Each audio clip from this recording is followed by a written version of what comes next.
যে ডেটা দেওয়া আছে সেখানে প্রায় আপনাদের 10,000 কোটি টাকা আপনাদের দীর্ঘমেয়াদী ঋণ রয়েছে।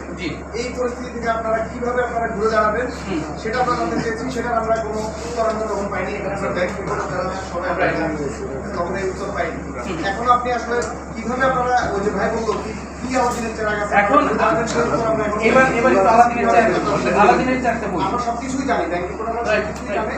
আপনি শুধু বলেন যে আপনাদের কাছে রোডম্যাপ আছে কিনা। আমাদের রোডম্যাপটা যেটা আছে সেটা হচ্ছে একদম পরিষ্কার।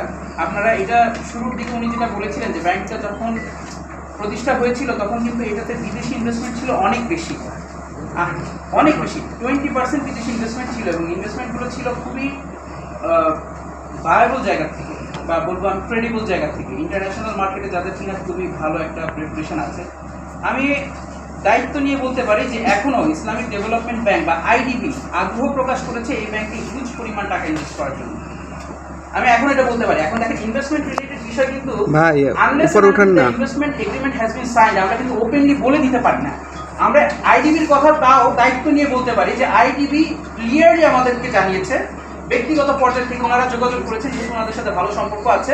IDB is very much interested to invest in this bank, to run it properly. এছাড়াও আমি নিজে আমার অন্যান্য আরও কিছু ক্লায়েন্ট বেসের থেকে আমি যোগাযোগ করেছি, তারা প্রত্যেকে আমাকে আগ্রহ প্রকাশ করে বলেছেন যে we are very much interested in this bank. যেহেতু ব্যাংকটার রুট অনেক স্ট্রং, ব্যাংকটা 181টা শাখা, 240টা উপশাখা, 370টা এজেন্ট ব্যাংকিং এবং ইউটিলিটি বিলের ব্যাপারটা আপনারা চেক করে দেখতে পারেন যে বাংলাদেশের most of the utility beans can be collected through this bank. এই লাইসেন্স ওনাদের আছে। এইসব কারণে আমার পরিচিত কিছু শিল্প গ্রুপও আছে যারা বাংলাদেশের, তারা খুবই আগ্রহী এই ব্যাংকের সাথে কাজ করার জন্য, ব্যাংকে ইনভেস্ট করার জন্য এবং ক্যাশ ফ্লোটাকে ঠিক রাখার জন্য তারা আগ্রহী। কিন্তু তাদের সবারই একটাই কথা, একটাই কনসার্ন, সেটা হচ্ছে যদি এটা মার্জার হয়ে যায়, যদি এটার মধ্যে এখন মার্জার প্রসিডিউর চলে যায়, আমরা এর মধ্যে আসতে পারবো না। আমরা গোপন সূত্র জানতে পারলাম জগৎ ইসলাম থেকে না না না এরকম আপনি গোপন সূত্রে জেনেছেন, বাট আমার জানা মতো জামাত ইসলামের কেউ এখন পর্যন্ত এই ব্যাংকে না এরকম কোনোই নেই। এটা ইসলামী ব্যাংকের ক্ষেত্রে হতে পারে, বাট আমাদের এই ব্যাংকের ক্ষেত্রে এ ধরনের কোনো কথাবার্তা এখন পর্যন্ত আমার কানে আসেনি।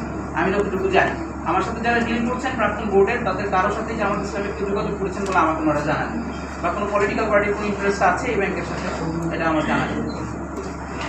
আর যদি কারোর জি আপনি একিউআরের কথা বলেছেন, একিউআর বাদ দিলেও বাংলাদেশ ব্যাংকে আপনারা যে রিপোর্টটা করেন করি 3 মাস পর সিএলএ জি জি জি সেই অনুযায়ী গত ডিসেম্বরে আপনাদের খেলাপি ঋণের পরিমাণ 30,852 কোটি টাকা, রাইট, যেটা হলো টোটাল ঋণের 81%। আচ্ছা, এটা একিউআর বাদ দিয়ে। এছাড়াও আপনাদের যে বাংলাদেশ ব্যাংক থেকে ধার নিয়েছিলেন সেটার পরিমাণ এখন 10,840 কোটি টাকা। রাইট। এখন যে প্রত্যেকটা ব্যাংকে তার ঋণের বিপরীতে প্রভিশন রাখতে হয়। এটা আমি বললাম। হ্যাঁ, এই প্রভিশন যদি আপনারা রাখতে চান আর এটা যদি আপনারা কামব্যাক করতে চান, তো এটা আপনাকে লাভ করে তারপরে আপনি কামব্যাক করতে হবে। সময় সাপেক্ষ ব্যাপার, সময় সাপেক্ষ ব্যাপার। আমি এটাই বলতেছি যে যদি আজকে থেকে এসআইবিএল ব্যাংকিং সেক্টরের সবচেয়ে ভালো ব্যাংক হয়ে যায়, মানে ব্র্যাক ব্যাংক গত বছর 1400 কোটি টাকা লাভ করে তারা সবচেয়ে ভালো ব্যাংক। আপনারা যদি প্রতি বছর আগামী বছর থেকে 1400 কোটি টাকা লাভ করতে চান, স্বাভাবিক হিসাব বলে যে আপনাদের কামব্যাক করতে 30 বছর সময় লাগবে। আপনাদের কোনো হিসাব আছে কিনা প্লিজ? আমার 3টা প্রশ্ন আছে, প্লিজ নোট রাখবেন। আমি একসাথে প্রশ্ন করবো। প্রথম প্রশ্ন এটা।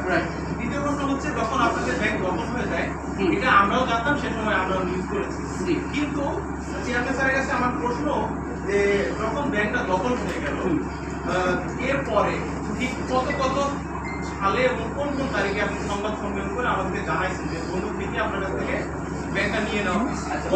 উত্তরটা কিন্তু আমি দিব। ওকে ঠিক আছে। এবং তৃতীয় প্রশ্ন, যে টাকা ছেপে চেয়ারম্যান স্যার এর আগে একবার বলেছিলেন যে বাংলাদেশ ব্যাংকেই টাকা ছেপে ব্যাংকটাকে খুলে দেওয়া হবে, এটা বাংলাদেশ ব্যাংকই দেয়।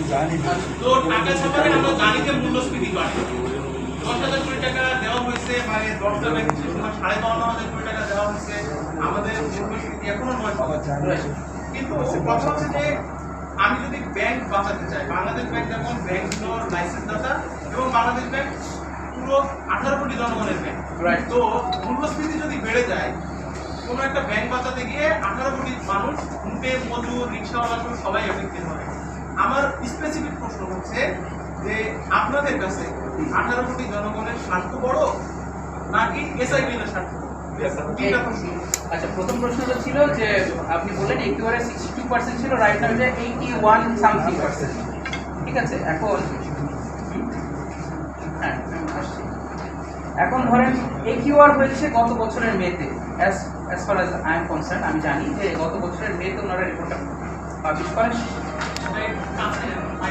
আচ্ছা, গত বছরের মে মাসে ওনারা এটা একটা সংক্ষিপ্ত সামারি প্রকাশ করেন মিডিয়াতে, গত বছরের মে মাসে। তো ওনারা এই অডিটটা করেছেন ধরেন আরো 2 মাস আগে থেকে, ফেব্রুয়ারি বা মার্চ থেকে, 25 সালের ফেব্রুয়ারি মার্চ থেকে শুরু করে এখন পর্যন্ত এই যে 20% আপনার যে লোনটা বাড়লো, ডিফল্ট মানে ক্লাসিফাইড লোনের সংখ্যাটা, অ্যামাউন্টটা যে বাড়লো, এটার জন্য আসলে কি ব্যাংকের প্রাক্তন বোর্ড মেম্বাররা তো দায়ী না কমপ্লিটলি, এটার জন্য দায়ী কিন্তু মাঝখানে যারা অন্তর্বর্তী ইয়েতে ছিলেন, পর্ষদে ছিলেন তারা।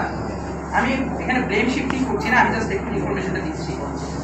এখন ওনারা যখন এই কাজটা করলেন, ওনারা ঠিকভাবে ব্যাংকটা চালাতে পারলেন না, thereafter Bangladesh bank administrator নিয়োগ করলো। আমি খুব খুশি হয়েছি আপনার প্রশ্নগুলোতে, কারণ আমি যেসব জিনিস অ্যাড্রেস করতে ভুলে গিয়েছিলাম আপনি আমাকে বুঝতে দিয়েছেন।